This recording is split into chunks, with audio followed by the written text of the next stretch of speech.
الرحمن الرحيم ولقد آتينا موسى الكتاب فاختلف فيه ولولا كلمة سبقت من ربك لقضي بينهم وإنهم لفي شك منه مريب وإن كلا لما ليوفينهم ربك أعمالهم إنه بما يعملون خبير فاستقم كما أمرت ومن تاب معك ولا تطغوا إنه بما تعملون بصير صدق الله مولانا العظيم وصدق رسوله النبي الأمي الكريم ونحن على ذلك لمن الشاهدين والشاكرين والحمد لله رب العالمين. گزشتہ آیات میں اللہ تبارک و تعالیٰ نے ارشاد فرمایا تھا کہ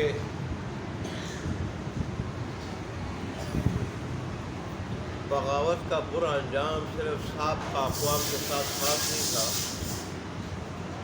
بلکہ بغاوت جو بھی کرے گا تو اسے اس برے انجام سے دوچار ہونا پڑے گا۔ اللہ تبارک و تعالیٰ کے نزدیک سارے کے سارے بندے برابر ہیں، سارے برابر ہیں۔ اللہ تبارک و تعالیٰ کا قرب یا اللہ تبارک و تعالیٰ کی طرف سے سزا، یہ ایمان نیکی یا کفر شرک اور بغاوت پر مبنی ہے۔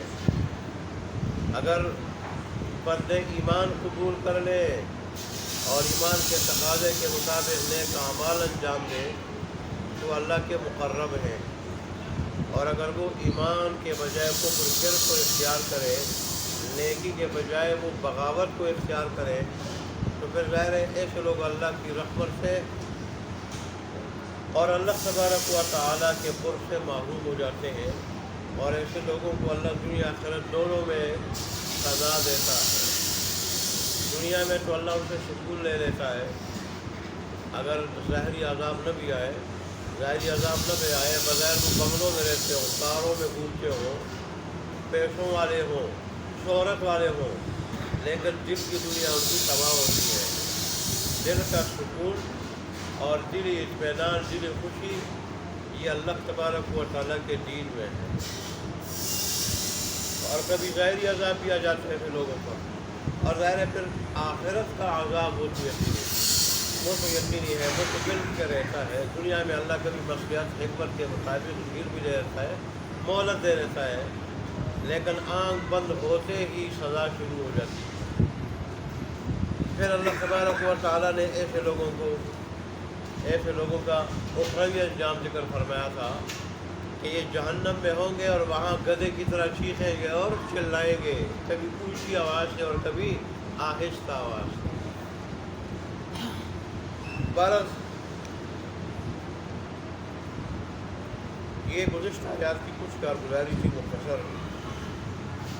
آخر میں اللہ تبارک و تعالیٰ نے فرمایا تھا بس ایمان والے کو چاہیے کہ وہ اللہ کے وعدوں کے بارے میں شک و تردد میں نہ رہے، بلکہ اللہ کے وعدوں اور وعیدوں پہ یقین رکھے اور اس یقین کے ساتھ دنیاوی زندگی گزارے، عمل کرے، تو اللہ تبارک و تعالیٰ اس کو دنیا آخرت دونوں کی کامیابی عطا کرے گا۔ اللہ ہمیں نصیب فرمائے۔ آج کی آیات میں اللہ تبارک و تعالیٰ نے تورات کی فضیلت ذکر فرمائی، اور پھر تورات پہ عمل نہ کرنے والوں کا انجام ذکر کیا کہ جب تورات بنی اسرائیل نے خود مانگی، جب بحر قلزم میں فرعونی غرق ہوئے بنی اسرائیل کے سامنے، صحرائے سینا میں جب یہ پہنچے تو وہاں موسیٰ علیہ السلام سے خود درخواست کی کہ اس سے پہلے تو ہم قانون کے فرعون کے خود ساختہ قانون کے پابند تھے، اب ہم چاہتے ہیں اسے نجات کے بعد کہ اللہ تبارک و تعالیٰ کا کوئی قانون ہو، اس کے مطابق ہم زندگی گزاریں، تاکہ اللہ تبارک و تعالیٰ ہم سے راضی ہو کے ہمیں دنیا آخرت دونوں کی کامیابی عطا کرے۔ تورات کا معنی ہی قانون ہے۔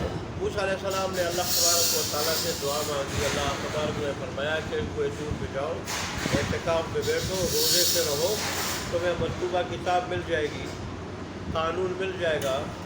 تو موسیٰ علیہ السلام نے ایک دور پہ جا کے اعتکاف پہ بیٹھے اور 30-40 دن تک اللہ تبارک و تعالیٰ نے کتاب بتائی۔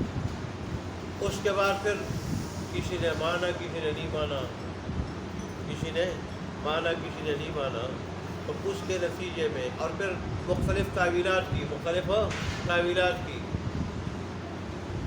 کسی نے اپنی مرضی کے تابع کیا تورات کے احکام کے، اور اس طرح پھر جو ہے آیات میں، تورات کے آیات میں تعویلات کر کے عقائد میں بھی ان کے مختلف خیالات اور سوچیں بن گئی، اور اس طرح پھر اعمال میں اور اس کے نتیجے میں پھر کیا ہوا، گروہ بندی کے شکار ہو گئے۔ غلط تعویلوں کا، بعض آیات کے ماننے کا، بعض احکام کے نہ ماننے کا یہ انجام ہوا، مختلف گروہوں میں بٹ گئے۔ جیسے رسول اللہ نے فرمایا تھا کہ بنی اسرائیل کے 72 فرقے بنے اور میری امت کے 73 فرقے بنیں گے۔ صحابہ نے پوچھا، ان کو تو ظاہر ہے آخرت کی فکر تھی، سیدھے راستے کی فکر تھی، گمراہی سے بچنے کی فکر تھی، دنیا کے پجاری تو تھے ہی نہیں وہ۔ انہوں نے فوراً پوچھا، اللہ کے پیارے حبیب پھر حق پہ کون سا فرقہ ہوگا؟ فرمایا ما انا علیہ و اصحابی، جو میرے اور میرے صحابہ کے راستے پہ ہوگا، میرے اور میرے صحابہ کے راستے پہ ہوگا، وہ ناجی ہوگا، اور باقی سارے کیا ہوں گے؟ جہنم میں ہوں گے۔ اللہ اکبر۔ تو آج امت محمدیہ کے اور مسلمانوں کے وہی فرقے بنے ہوئے ہیں، ان میں گروہ بندی ہے۔ وہ کیا؟ لوگوں نے اللہ تبارک و تعالیٰ کی آیات کی غلط تعویلات کر کے، آیات کو اپنی نظریات کے تابع کر کے عقائد میں بھی گروہ بندی کے شکار ہو گئے، اور عمل میں بھی گروہ بندی کے شکار ہو گئے، اور اس طرح سنت کے بجائے بدعات کے مرتکب ہو گئے، اللہ تبارک و تعالیٰ کے احکام کے بجائے رسم و رواج کے مرتکب ہو گئے۔ تو اس طرح اللہ تبارک و تعالیٰ کے غضب کو دعوت دی، اور اب مسلمان جہاں کہیں بھی ہے سکون میں نہیں ہے۔ دیکھیں، قرآن مجید کے بعد آسمانی جتنی بھی کتابیں ہیں، 104 کتابیں اللہ نے چھوٹی بڑی بھیجی ہیں۔ ان 104 کتابوں میں تو قرآن کے بعد اگر درجہ تھا تو تورات کا درجہ،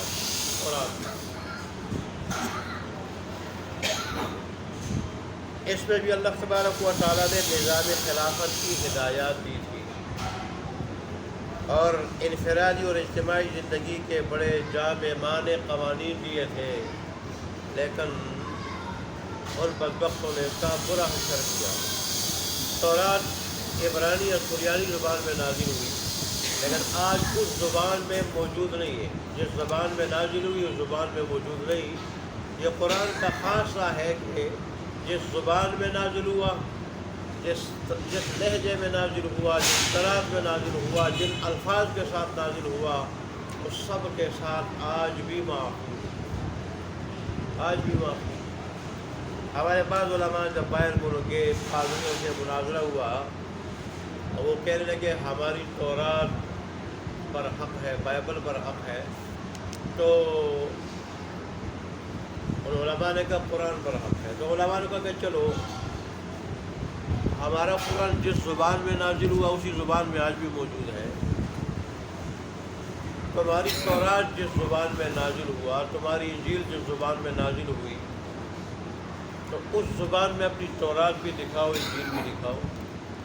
اس پہ وہ لاجواب ہو گئے، اس نے کہا کہ اس زبان میں تو نہیں ہے۔ میں کہا جب نہیں ہے تو ظاہر ہے پھر گڑبڑ کی ہے تم نے، وہ زبان ہی غائب کر دی۔ مختلف زبانوں میں اس کا ترجمہ تو ہے، لیکن اصل زبان میں نہ تورات ہے نہ انجیل ہے۔ موجودہ بائبل میں ابتدائی 4-5 باب وہ تورات کے ہیں، تورات پہ مشتمل ہے، اور آخر میں 4 انجیلیں بھی اس کے ساتھ لگائی گئی ہیں، 4 انجیلیں، لیکن وہ ساری کی ساری جو ہے وہ کیا ہے، تورات بھی اور انجیل بھی، اس میں بڑی تحریفات ہیں۔ ان کے پادریوں نے کہا ہے کہ کم و بیش 3000 تبدیلیاں ہو چکی ہیں ہماری اس بائبل میں۔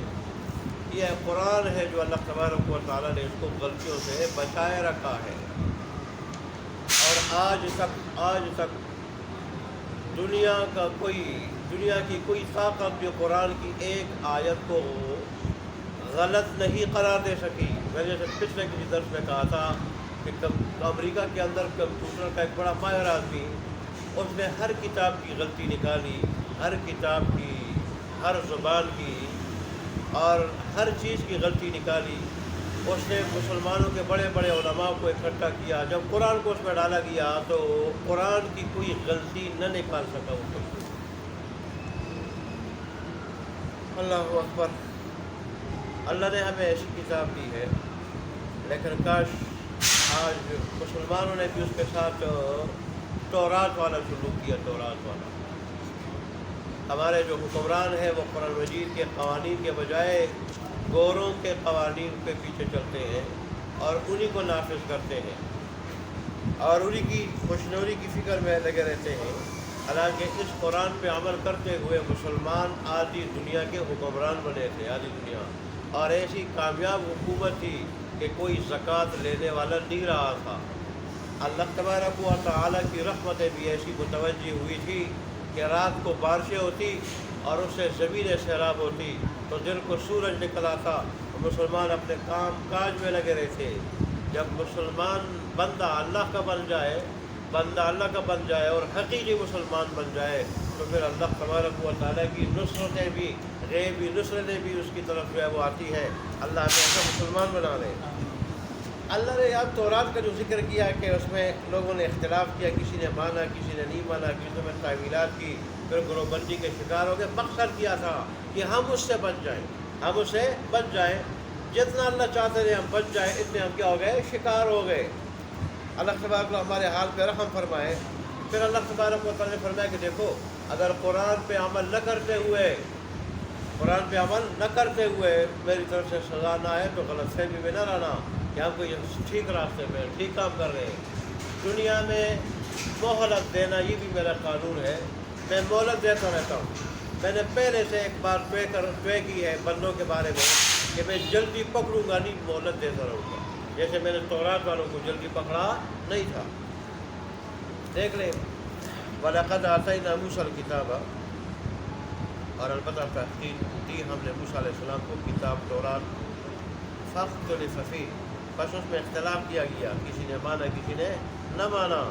وَلَوْلَا كَلِمَةٌ، اور اگر نہ ہوتی ایک بات، سبقت من ربک، جو پہلے ہو چکی ہے تیرے رب کی طرف سے، لَقُضِیَ بَیْنَهُمْ، تو البتہ ان کے درمیان فیصلہ کر دیا جاتا، ان کو یہاں صفحہ ہستی سے مٹا دیا جاتا۔ کیوں ہی کوئی بندہ غلطی کرتا، گناہ کرتا، بغاوت کرتا، اللہ وہ قوم ہوتی یا فرد ہوتا، اللہ اس کو مٹا دیتا، لیکن اللہ تبارک و تعالیٰ نے پہلے یہ بات طے کی ہے کہ میں جلدی مٹاؤں گا نہیں، سزا نہیں دوں گا، مہلت دیتا رہوں گا۔ وَإِنَّهُمْ لَفِي شَكٍّ مِّنْهُ مُرِيبٍ، اور وہ اس تورات کے اندر ایسے شک میں پڑے ہوئے تھے کہ وہ شک انہیں تردد میں ڈالنے والا تھا۔ ان کے دل جمتے نہیں تھے، کسی ایک طرف جمتے نہیں تھے، تذبذب کے شکار تھے۔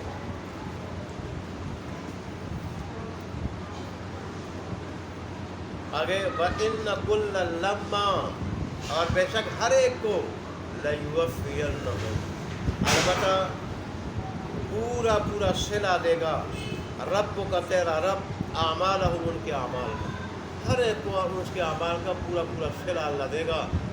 اللہ دنیا میں بھی دے دیتا ہے، لیکن دنیا میں ضروری نہیں کہ دنیا میں ملے، کبھی اللہ یہاں ڈھیل دے دیتا ہے حکمت کے مطابق، لیکن آخرت میں پورا کا پورا بدلہ اور صلہ ملے گا۔ اصل بدلہ اور صلہ آخرت کا ہے۔ پھر موت کا کیا پتہ چلتا ہے؟ ابھی آدمی کی آنکھ بند ہو جائے، گھنٹہ بعد بند ہو جائے، رات کو بند ہو جائے، صبح بند ہو جائے، تو پھر اس کے بعد پھر کیا صلہ شروع ہو جاتا ہے، مرتے ہی آنکھ بند ہوتے ہی صلہ شروع ہو جاتا ہے۔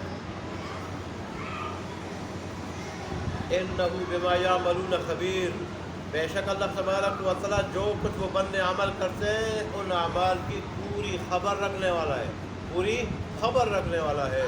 کوئی ایک عمل بھی اللہ کے علم سے باہر نہیں۔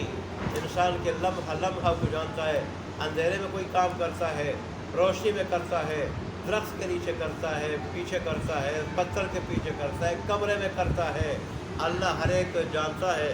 اور پھر یہ جگہ گواہی بھی دے گی، گواہی قیامت کے دن۔